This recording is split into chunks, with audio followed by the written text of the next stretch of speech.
Les pouvoirs des gérants et la délégation dans une société en commandite spéciale. Bonjour, Bertrand Mario, avocat à la Cour. Le principe posé par la loi est le suivant. Chaque gérant peut accomplir au nom de la société tous les actes nécessaires ou utiles à l'accomplissement de l'objet social. Donc chaque gérant peut accomplir au nom de la société tous les actes 1. Nécessaires, 2. Ou utiles à l'accomplissement de l'objet social. Le contrat social de la société en commandite spéciale peut restreindre les pouvoirs des gérants, mais de telles restrictions ne sont opposables aux tiers, et cela même si elles sont publiées. Elles ne seront donc pas opposables aux tiers, ces restrictions. Toutefois, il peut être indiqué au contrat social qu'un ou plusieurs gérants a qualité pour représenter la société seul ou conjointement. Et cette fois, cette clause est opposable au tiers dans les conditions prévues par le titre 1er, chapitre 5 bis de la loi modifiée du 19 décembre 2002 concernant les registres de commerce et des sociétés, ainsi que la comptabilité et les comptes annuels des entreprises. Enfin, et toujours de manière contractuelle, au contrat social de la société en commandite spéciale donc, les gérants d'une société en commandite spéciale ont le pouvoir de déléguer leur pouvoir à un ou plusieurs mandataires. Donc il est possible d'indiquer cette délégation de pouvoir dans les statuts, un ou plusieurs mandataires, et qui ne sont responsables que de l'exécution de leur mandat. Pour aller plus loin, article 310-2, alinéa 2 et 3 de la loi du 10 août 1915 sur les sociétés commerciales, qui dispose. Donc article 310-2, alinéa 2 et 3. Non, ça c'était probablement les références à l'article, oui, à la SCS. Mais donc là, en l'occurrence, c'est 320-3. Alinéa 2 et 3, c'est toujours les mêmes alinéas, parce que c'est exactement les mêmes dispositions, légales.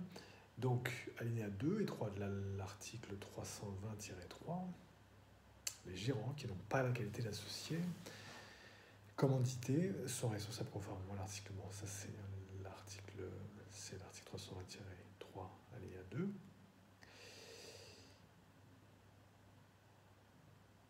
Qui finit avec la deuxième phrase, pardon, c'est donc la deuxième phrase le plus important. On va d'ailleurs le marquer pour plus de précision. C'est la deuxième phrase de la ligne 2. Le contrat social peut permettre aux gérants de déléguer leur pouvoir à un ou plusieurs mandataires qui ne sont responsables que de l'exécution de leur mandat.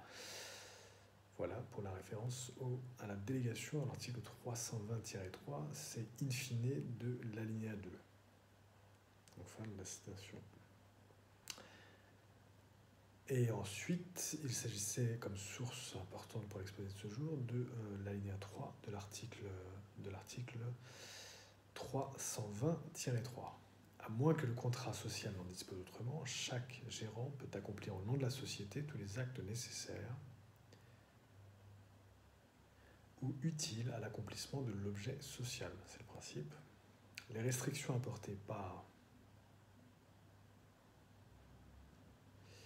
le contrat social au pouvoir des gérants ne sont pas opposables aux tiers, même si elles sont publiées. Toutefois, le contrat social peut donner qualité à un ou plusieurs gérants pour représenter la société seul ou conjointement, et cette clause est opposable aux tiers dans les conditions prévues par le titre 1er, chapitre 5 bis de la loi modifiée du 19 décembre 2002 concernant le registre de commerce et des sociétés, ainsi que la comptabilité et les comptes annuels des entreprises. Voilà pour l'alinéa 3, donc de l'article 320-3 de la loi du 10 août 1915 sur les sociétés commerciales, telles que modifiées. Et s'agissant d'une société en commandite simple, la loi offre exactement les mêmes possibilités que ce qui est précisé au présent exposé. Donc je vous invite aussi, si ça vous intéresse, d'aller voir l'exposé des pouvoirs des gérants d'une société en commandite simple, qui faisait l'objet d'un numéro 186, l'article 186, et qui est aussi le numéro de podcast, numéro 186, et le numéro de vidéo était 175. Voilà. Et je vous dis à très bientôt. Et je vous dis à très bientôt. Donc, l'exposé de ce jour a été les pouvoirs des gérants et la délégation dans une société en commandite spéciale. À très bientôt.